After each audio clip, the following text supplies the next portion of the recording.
Aleluia, glória a Deus. Como é que vocês estão? Tudo na bênção? Mais um dia de reflexão, mais um dia para meditarmos na palavra do Senhor, naquilo que Ele tem para as nossas vidas, e nós meditarmos agora sobre mais uma porta. E hoje é uma porta também, como as outras, uma porta especial. Então abra aí comigo a palavra do Senhor no livro de Neemias, capítulo 3, o versículo 26, que diz assim, ó: E os servidores do templo que habitavam em Ofel, até defronte à porta das águas, para o oriente, até a torre alta. Amém? Algumas informações aqui são importantíssimas.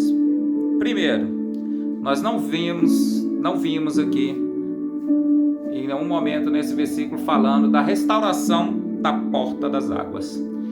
Há menção com relação à porta das águas, que está virada ali para o oriente, mas não há qualquer informação sobre sua restauração.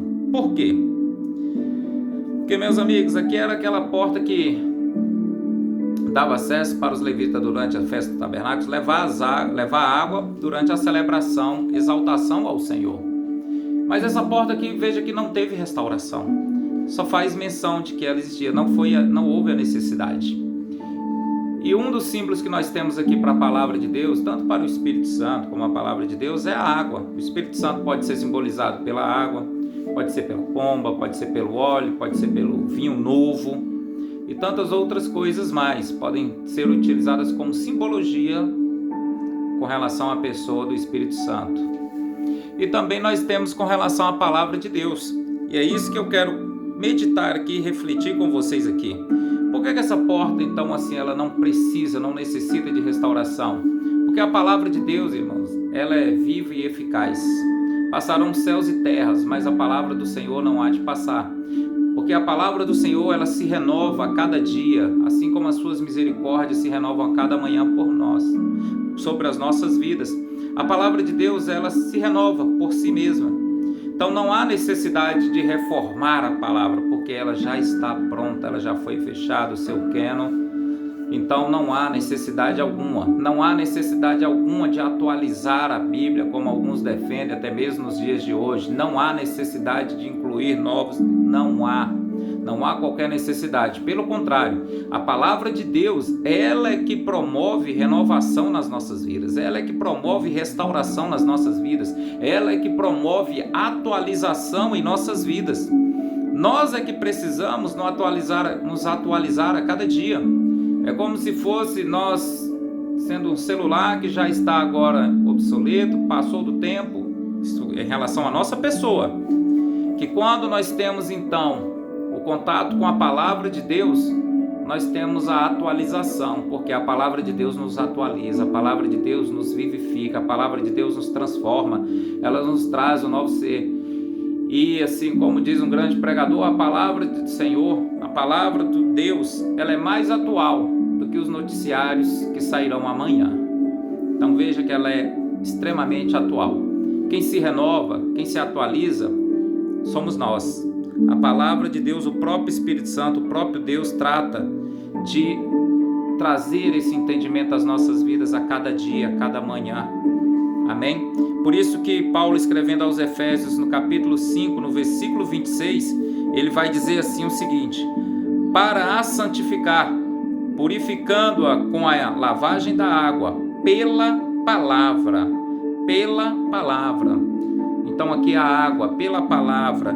E também João 17 diz: santifica-os na tua verdade, a tua palavra é a verdade. Então a verdade de Deus é quem nos santifica, que nos purifica, que vai nos lavar a cada momento, a cada instante. E nós precisamos continuar passando em cada uma dessas portas. E nessa porta que hoje é realmente de purificação, de nós sermos lavados, remidos no sangue do Cordeiro Santo de Deus, que tira o pecado do mundo. E aqui não somente o sangue que nos purifica, mas como outro dia falamos, também da água.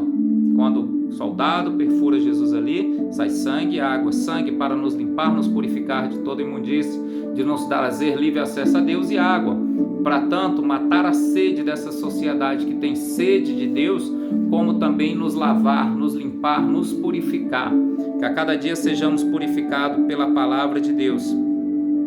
Aí, escrevendo aos Gálatas, Paulo vai dizer ainda assim, no capítulo 1, versículo 8 e 9: mas ainda que nós mesmos ou um anjo do céu anuncie outro evangelho além do que vos tenho anunciado, seja anátema. Assim como já vos dissemos, agora de novo também vos digo: se alguém anunciar outro evangelho além do que recebeste, seja anátema. Então, irmãos, nós temos que prosseguir e não tem essa questão, trouxe aqui uma novidade, algo novo na relação à palavra. Não tem. Ainda que desça um anjo é anátema. Não tem como. Não há como, é a palavra, é o que está escrito aí. O que nós precisamos é nos adequar a ela. Não podemos fazer como o ex-presidente norte-americano, que lia a palavra, mas os pedaços, partes que tinham lá, os milagres que o Senhor operava, tudo era recortado na Bíblia dele, porque ele não cria. Então se eu não creio, deixa eu tirar isso aqui da Bíblia. Isso aqui está desatualizado. Não existe isso, meu irmão. Tudo que está ali foi divinamente inspirado. Foi escrito por homens, mas inspirado por Deus. Deus usou a vida de homens para escrever, mas é totalmente inspirado pelo Senhor, em todos os casos, para nos ensinar, para nos redarguir e para nos conduzir à verdadeira, divinamente útil, inspirada para todas as finalidades em nossas vidas. E o Salmo 139, versículo 89 diz assim: olha, para sempre, ó Senhor, a tua palavra permanece no céu. Ela permanece, irmãos.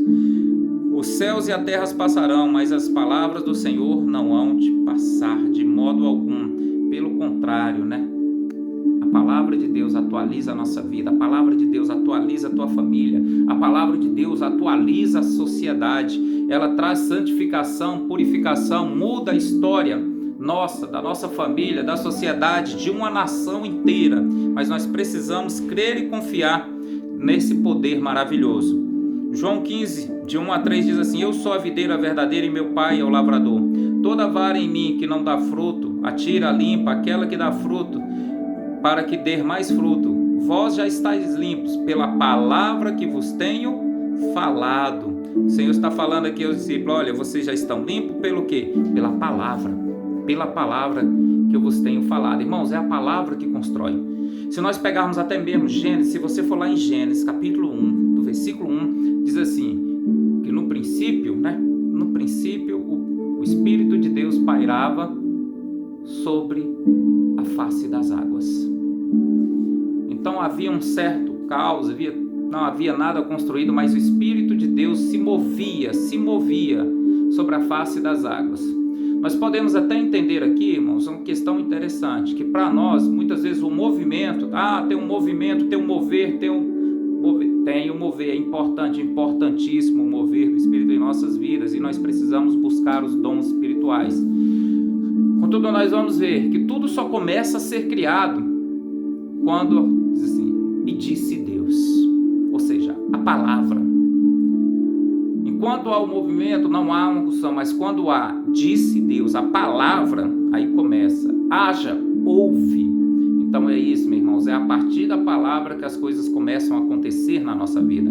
A partir dessa palavra que vem do Senhor é que tudo é construído, que o nosso caos é colocado em ordem. O Senhor coloca em ordem tudo na nossa vida interior, em todo o nosso ser, em nome de Jesus. Até mesmo Jesus, no capítulo 6 de João, ele traz um momento duro, que ele fala, e ele diz o seguinte, a partir do versículo 60, João, capítulo 6, a partir do versículo 60. Muitos, pois, dos seus discípulos, ouvindo isso, dos discípulos de Jesus, disseram: duro é esse discurso, quem o pode ouvir? Sabendo, pois, Jesus em si mesmo que os seus discípulos murmuraram disso, disse-lhes: escandalizai-vos também? Que seria, pois, se viesse subir o Filho do Homem para onde primeiro estava? O Espírito é que vivifica, a carne para nada aproveita. As palavras que eu vos digo são Espírito e vida. Mas há alguns de vós que não creem, porque bem sabia Jesus desde o princípio que eram os que não o criam, e quem eram os que haviam de entregar. E dizia: por isso vos disse que ninguém pode vir a mim se meu Pai não for lhe concedido. Desde então muitos dos seus discípulos tornaram para trás. Muitos dos seus discípulos tornaram para trás, e já não andavam com ele. Então disse Jesus aos 12: Querei vós também retirai-vos? Respondeu-lhe Simão Pedro: Senhor, para quem iremos nós? Só tu tens a palavra de vida eterna. Irmãos, então muitos dos discípulos de Jesus, é o que nós vimos aqui, muitos dos discípulos dele voltaram para trás, o versículo 66. Muitos deixaram de seguir Jesus, por quê? Por causa dessa palavra que é vida. E muitos têm deixado de andar com Deus, andar com Cristo, porque às vezes acham o discurso duro, acham a palavra dura, acham um momento... Não, irmãos, é a palavra que vivifica, que santifica. E nós precisamos o quê? Pedir: Espírito Santo, me ajuda a realmente me adequar, me ajuda a viver a tua palavra. E quando ele pergunta para os demais: olha, e vocês também não querem ir, Pedro? Senhor, para quem iremos? Então, irmãos, não é para onde iremos, é para quem iremos. Para quem iremos? Para Jesus, porque somente Ele tem as palavras de vida eterna. Então não é onde, é quem? Esse mestre maravilhoso, Jesus Cristo, que nos tirou do império das trevas e nos trouxe para o seu reino de luz. E aqui, já encaminhando para finalizar, eu quero dizer para vocês aqui, João no capítulo 13, quando Jesus, então ali durante do seu último sermão, ali o seu último momento de grande ensinamento com os seus discípulos, ele passa a toalha então na cintura, vai lavar os pés do discípulo. Pedro: Senhor, não precisa ser lavado? Sim, você tem que ser lavado, Pedro, que é o que está aí do versículo 4 ao 8. Pedro disse então: Senhor, não me lavarás os pés, nunca. Se tu não lavar, tu não tem parte comigo. Por que Jesus está falando isso, irmãos?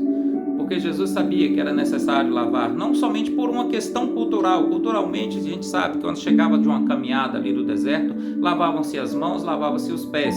E eles vinham num caminho discutindo para ver quem era o maior. Mas eu não quero entrar nessas duas questões. O que eu quero entrar aqui é que o Senhor lava os pés dos discípulos para ensinar a eles: vocês daqui uns dias, eu vou ser morto, eu vou ressuscitar, mas o véu do templo vai ser rasgado. E não é o véu entre o átrio e o santo, vai ser do Santíssimo, vai ser rasgado. E para entrar neste lugar, vocês precisam estar purificados, porque assim como o sacerdote, como diz a palavra lá em Êxodo, o sacerdote deveria se lavar, se purificar para poder entrar no Santo dos Santos uma vez ao ano. Jesus já está preparando os discípulos para entrar aqui no Santo dos Santos. Como? Limpo, lavado, porque quem conduz não é a mão, quem conduz não é o cabeça, quem conduz é os pés. E os pés daria destino para levar aonde? Para o Santo dos Santos, para adentrar a um novo e vivo caminho criado por Cristo Jesus. Então que nós possamos estar com os pés limpos e lavados pela palavra, com os pés calçados no Evangelho da paz, para anunciar a palavra do Senhor a toda e qualquer criatura. E por fim eu quero trazer a segunda informação aqui, que é importantíssima. Quando nós lemos lá em Neemias 3:26, nós falamos que essa porta está virada para onde? Para o Oriente. Para o Oriente é onde o Messias virá para resgatar novamente, para buscar o seu povo. Por isso essa porta foi lacrada ali pelos árabes, porque os judeus tinham essa profecia e temos essa profecia ainda. Mas quando nós voltamos ao texto que nós meditamos ontem mesmo, em Ezequiel 47, do versículo 1 ao 5, nós vamos ver lá em Ezequiel 47 de novo. Depois disso me fez voltar à porta da casa, eis que saíam águas por debaixo dos umbrais da casa para o Oriente. Para o Oriente. Para onde? De onde virá o Messias. E aquele varão me fez entrar nas águas ali que saíam. E fala que ele andou 1000 côvados, a água estava dando no tornozelo, andou mais 1000 côvados, ou seja, 1 quilômetro, a água estava agora no joelho, andou mais 1 quilômetro, agora a água estava nos ombros. Ele andou mais, então, já não podia mais, que eram águas profundas. Então que nós possamos, irmãos, entender que essa palavra está apontando para onde? Para a vinda do Senhor Jesus. O Espírito Santo nos leva à pessoa de Cristo Jesus. O Espírito Santo nos revela a pessoa de Cristo Jesus mais e mais quando nós estamos em intimidade. Então você quer conhecer mais de Jesus, conheça mais o Espírito Santo, porque é um só Deus, nós cremos dessa forma, na Santíssima Trindade. E assim nós precisamos andar, caminhar, Deus Pai, Deus Filho, Deus Espírito Santo. E quando nós chegamos no capítulo 8 de Neemias, do capítulo 1 ao 7 vai falar da reconstrução dos muros, do capítulo 8 ao capítulo 10 é um processo de renovação espiritual do povo, e do capítulo 11 ao capítulo 13 vai trazer um momento de consolidação da obra. Mas no capítulo 8, assim, quando inicia, onde é que vai iniciar a renovação espiritual do povo? Neemias, após ver que tudo estava reconstruído, Neemias falou: agora tragam um livro da lei. Traga um livro da lei. Vem quem? Esdras, capítulo 8, versículo de 1 a 3, diz assim: E chegando o 7º mês, estando os filhos de Israel nas suas cidades, todo o povo se ajuntou como um só homem na praça, diante da porta das águas. Diante da porta das águas. Não foi em outras portas, da porta das águas. Por quê? Porque é a palavra. E ela está virada para onde? O Oriente, anunciando a vinda do Senhor. E disseram a Esdras, o escribas, que trouxesse o livro da lei de Moisés, que o Senhor tinha ordenado a Israel. E Esdras, o sacerdote, trouxe a lei perante a congregação, tanto de homens como de mulheres. E todos os que podiam ouvir com entendimento no primeiro dia do 7º mês, e leu o livro diante da praça, que está diante da porta das águas, desde a alva até o meio-dia, perante homens e mulheres, e os que podiam entender, e os que ouvidos de todo o povo estavam atentos ao livro da lei. Irmãos, desde a manhã até o meio-dia, lendo a palavra, e muitas vezes nós não queremos ficar ali exposto à palavra sequer 20 minutos, 40 minutos, já começa a dar urticária.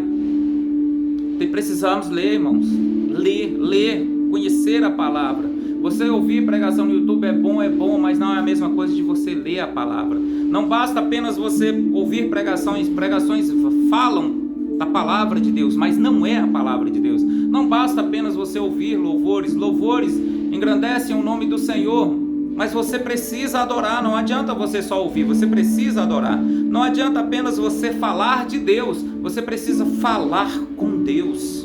Você precisa aprender mais com Deus, e nesse processo de caminhada, 52 dias para mudar a sua vida, é necessário compreender e entender que não haverá mudança se não houver mudança de posicionamento, crendo e confiando na palavra de Deus, a cada dia aprendendo mais da palavra. Então que Deus abençoe você ricamente, e vamos mergulhar na palavra, porque ela é verdadeiramente lâmpada para os nossos pés e luz para os nossos caminhos. Deus abençoe a todos, fiquem com Deus e até o nosso próximo encontro.